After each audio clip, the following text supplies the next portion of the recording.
lights to LSLT. It's different to the LVs. So if you're in the UK, this is pre-facelift, and then you've got facelift. These are holding with screws. You literally need a Phillips screwdriver, medium size, small flat blade screwdriver, that's it.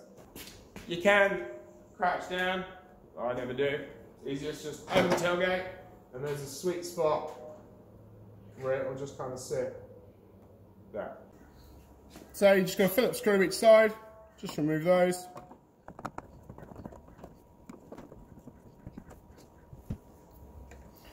And then literally just pull that light out, disconnect the electrical connectors, take your new light. Now you've got to kind of angle this as you put it back in. Just turn it on, check it works.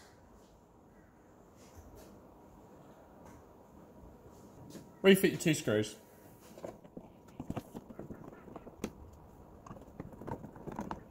That's it, done.